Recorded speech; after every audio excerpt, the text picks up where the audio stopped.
என் வாழ்க்கையில் ஒரு முன்னேற்றமே இல்லை, என் வாழ்க்கை இப்படியே போயிருமான்னு பயந்துட்டுருக்கீங்கல்ல.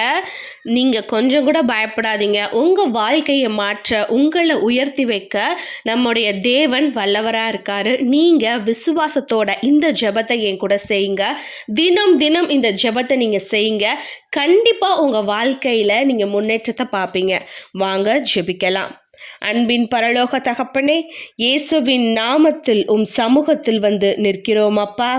மத்தேயு 19வது அதிகாரம் 26வது வசனத்தில், மனுஷரால் இது கூடாததுதான், தேவனால் எல்லாம் கூடும் என்று எழுதியிருக்கிறதே தகப்பனே. அதை நாங்கள் பூரணமாய் விசுவசிக்கிறோம் ராஜா. ஏசப்பா, உம்மால் கூடாத காரியம் ஒன்றுமில்லை என்பதையும், எந்த காரியமும் கடினமானது இல்லை என்பதையும் நாங்கள் விசுவசிக்கிறோம் அப்பா.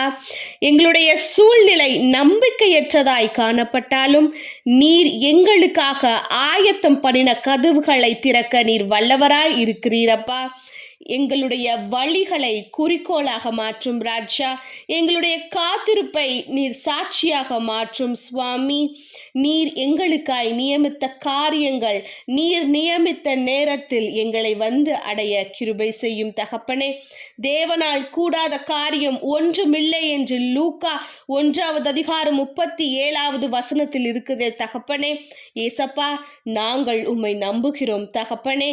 சாத்தியமற்ற காரியங்களை செய்ய நீர் வல்லவராய் இருக்கிறீர் ராஜா. நான் என் வாழ்க்கையில் வழி தெரியாமல் அலையும் போது நீர் எங்களுக்காக வழியை உண்டு பண்ணும் சுவாமி.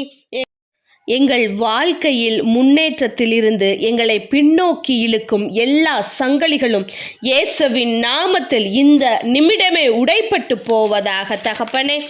எங்களை பயமுறுத்தும் எல்லா வார்த்தைகளையும் தேவன் நீரே அமைதிப்படுத்தும் சுவாமி.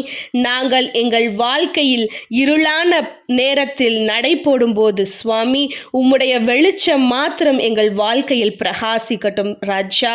அப்பா, எங்களுடைய வாழ்க்கையையும் எங்களுடைய எதிர்காலத்தையும் உமது கரங்களில் ஒப்பு கொடுக்கிறோம் தகப்பனே. நீரே அதை பார்த்து கொள்ளும் சுவாமி. இயேசுவின் நாமத்தில் இந்த ஜெபத்தை ஏறெடுக்கிறோம் ஜீவனுள்ள நல்ல தகப்பனே, ஆமேன். உங்களுக்கு இந்த வீடியோ பிரயோஜனமாக இருந்தால் லைக் பண்ணுங்க. இது யாருக்கு தேவைன்னு நீங்க நினைக்கிறீங்களோ அவங்க கூட ஷேர் பண்ணுங்க. God bless you.